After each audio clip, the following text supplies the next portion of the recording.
Welcome back to my channel. आज हम बात करेंगे कि रिंकल्स कैसे प्रिवेंट किए जाएं। होने तो हैं ही, पर हम उनको बहुत बहुत डिले कर सकते हैं। और कुछ ऐसी चीज़ें हैं जैसे हाइपर पिगमेंटेशन, उसको तो हम टोटली प्रिवेंट कर सकते हैं। जब मेहनत लगती है, रोज़ चीज़ें यूज़ करनी पड़ती हैं, but consistency is the key. If you keep doing it consistently, you will see the results and you will want to do it more because you are happy with the results. So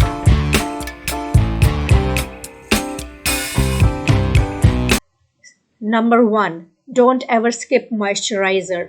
as you age, जैसे जैसे हमारी as बढ़ती है, हमारी skin में से water loss होना शुरू हो जाता है और वो ड्राई और डल लगना शुरू हो जाती है, जिसकी वजह से रिंकल्स और प्रोमिनेंट लगते हैं। तो इसलिए मॉइस्चराइजर कभी स्किप नहीं करना। मॉइस्चराइजर दिन में कम से कम 2 बार ज़रूर लगाना है, और ऐसा मॉइस्चराइजर जो आपको पसंद हो, जो आप कंफर्टेबल फील करते हो।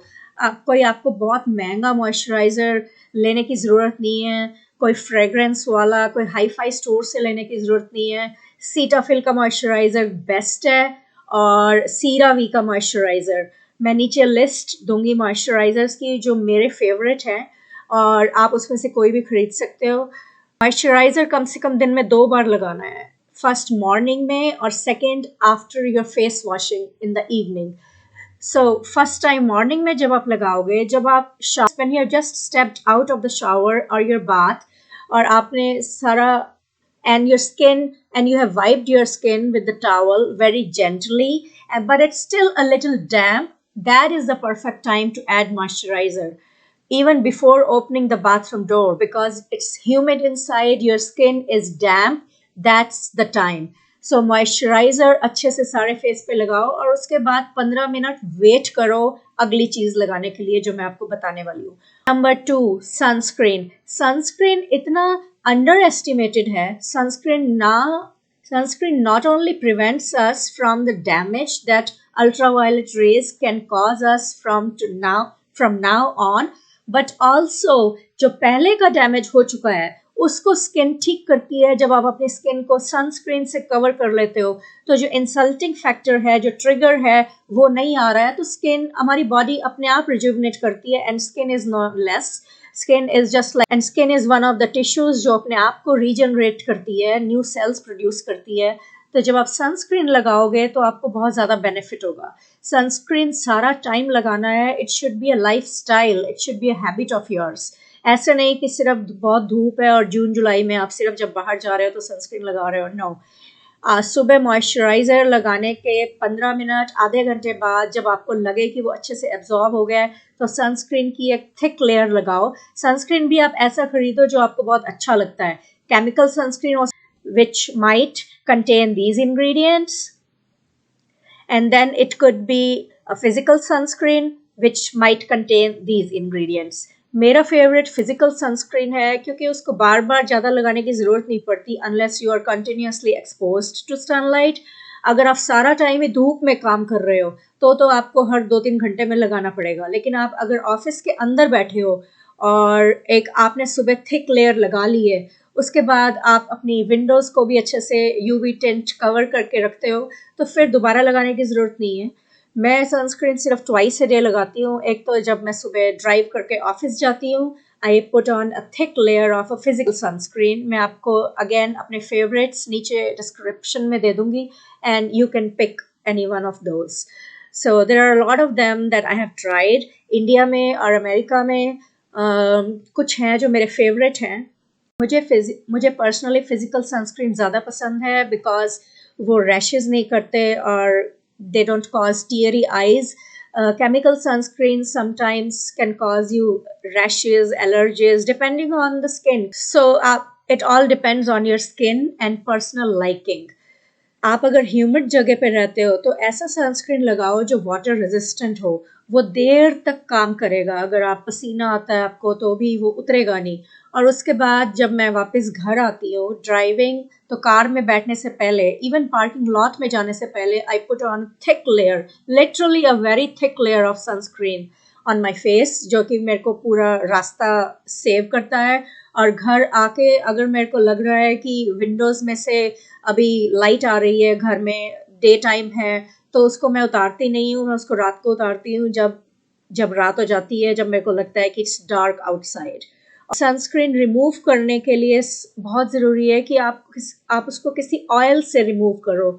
इवन ऑलिव ऑयल बहुत अच्छा होता है, और कोकोनट ऑयल, जो आपके स्किन को सूट करता है। मेरे को हेम्प सीड ऑयल बहुत सूट करता है क्योंकि वो नॉन कोमेडोजेनिक होता है, पोर्स को क्लॉग नहीं करता। तो आप उसको अच्छे से ऑयल को यूज़ करो, आप अच्छे से ऑयल को रब करो, सनस्क्रीन सारा आपका डिज़ोल्व हो जाएगा। उसके बाद आप एक टिश्यू पेपर से उसको जस्ट पैट ऑफ करके सारा उतार दो, सारा आपको टिश्यू पेपर पे नज़र आएगा वो सारा। अगर टिंटेड है स्पेशली तो नज़र आएगा। Go for a tinted sunscreen. Tinted sunscreen का मतलब है उसमें आयरन ऑक्साइड्स होती हैं which provide you extra benefit of preventing from visible light. Visible light, blue light, ये जो लाइट होती है हमारे गैजेट्स में से आती है, स्पेशली आप जब कंप्यूटर पे सारा टाइम काम कर रहे हो, फ़ोन की स्क्रीन से, टैबलेट्स में से। तो और एक और फ़ायदा है टिंटेड सनस्क्रीन का कि आपकी पॉलिश्ड लगेगी and at the same time it's the benefits are huge. So I go with a tinted physical sunscreen that is water resistant, and I put it on 2 times a day, or and if I count my hours, it's on my face from 7 a.m. to at least 7 p.m. So it's the lifestyle thing. Once you become used to it, you will feel naked without it. So sunscreen is that important. Now let's come to the third point. Be gentle with your skin. यहाँ market में बहुत सारी चीज़ें मिलती हैं, exfoliating creams आती हैं जो बहुत ग्रिटी होती हैं। आपको लगता है वो डेड सेल रिमूव कर रही हैं, लेकिन वो बहुत डैमेज कॉज करती हैं। अगर आपको एक्सफोलिएशन चाहिए तो go for a chemical peel. अपने डर्मेटोलॉजिस्ट से पूछो आपको कौन सी केमिकल पील सूट करेगी। Chemical peel can be a glycolic peel, a TCA peel, a salicylic acid peel. It depends कि आपकी स्किन कंडीशंस क्या हैं। ऑयली स्किन के लिए salicylic acid peel बहुत अच्छी होती है, और पिगमेंटेशन के लिए ग्लाइकोलिक पील। और TCA पील सबसे स्ट्रॉन्ग होती है, बट वो बहुत सारी स्ट्रेंथ्स में आती है। So don't do it yourself, just go to your dermatologist for a peel. Don't go for facials, just save your money, use that money to invest in a chemical peel and go to a dermatologist. Don't do peels at home.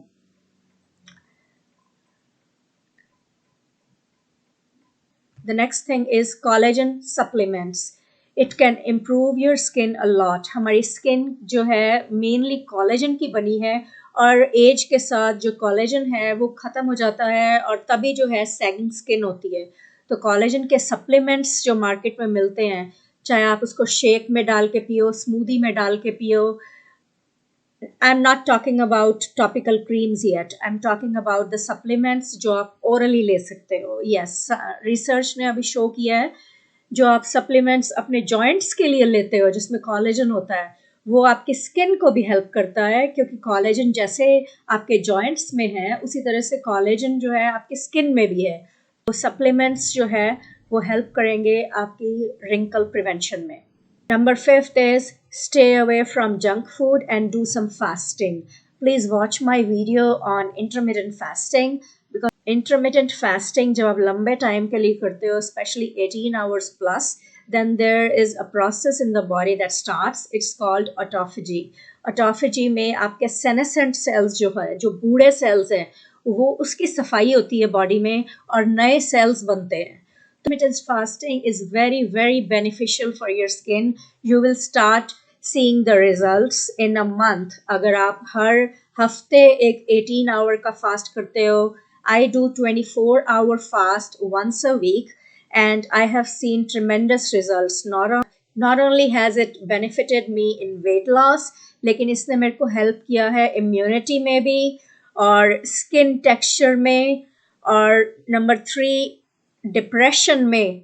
Yes, mood swings कम होते हैं जब आप intermittent fasting करते हो। और autophagy एक ऐसी चीज़ है जब जो स्टार्ट हो जाती है 18 आवर्स की, अगर आप फास्टिंग करते हो तो ऑटोफेजी स्टार्ट हो जाती है, जो कि एक प्रोसेस है जो बॉडी में से पुराने सेल्स को ख़त्म करती है और न्यू सेल्स बनते हैं फिर आपके। वही तो आपको चाहिए, राइट? पुराने सेल्स जो हैं वो ख़त्म होकर न्यू बने। सो इंटरमिटेंट फास्टिंग बहुत ज़्यादा बेनिफिशियल है। Number 6, anti-aging creams. Yes, they are beneficial. Some ingredients that are beneficial in anti-aging creams are tretinoin and peptides. इसके लिए आप अपने डर्माटोलॉजिस्ट से जाके और specific prescription grade anti ageing creams लो जो मार्केट में मिलती हैं फ्रेग्रेंस से भरी हुई, ये नहीं लेनी। इंडिया में कुछ क्रीम्स हैं जो ओवर द काउंटर मिलती हैं which are very very good and they are prescription strength, लेकिन आपको विदाउट डॉक्टर्स प्रिस्क्रिप्शन ईजिली मिल जाती है वो। जिन कंट्रीज़ में विदाउट प्रिस्क्रिप्शन नहीं मिलती है ट्रेटिनोइन, उन कंट्रीज़ में आप अपने डॉक्टर के पास जाओ, it's worth spending that money. लेकिन एक बात बहुत ध्यान रखने की है, जब ये आप पील्स करोगे, एंटी एजिंग क्रीम्स लगाओगे, उसमें चाहे ट्रेटिनोइन है चाहे पेप्टाइड्स है, they all make your skin more vulnerable to sun damage. Naturally ये क्रीम काम कैसे करती हैं, ऊपर की पुरानी लेयर जो है ये पील ऑफ करती है और नीचे से न्यू सेल्स बनने में हेल्प करती हैं। तो जो न्यू सेल्स हैं वो बहुत ज़्यादा सन सेंसिटिव होते हैं, उसके लिए सनस्क्रीन का use even becomes more important. तो अगर आप ये क्रीम्स वगैरह और पील्स वगैरह इतनी मेहनत कर रहे हो अपनी स्किन को रिजुवनेट करने में, रिंकल्स को अनडू करने में, डैमेज को अनडू करने में, और सनस्क्रीन नहीं लगा रहे हो, so just forget it, it's a waste of money. Sunscreen है जो उसको मेंटेन करके रखेगी स्किन को। तो अगर आप सनस्क्रीन नहीं लगा सकते हो तो don't waste your money on any anti aging products. Nothing is gonna prevent aging if you are not using sunscreen. So those were my tips. Again, I will put my favorite skin products in the description box. Please take a look at them as I have hope you can like and stick with one of them. Please share, like, and subscribe to my video, and please put in the description box any questions that you have about skincare. Thank you.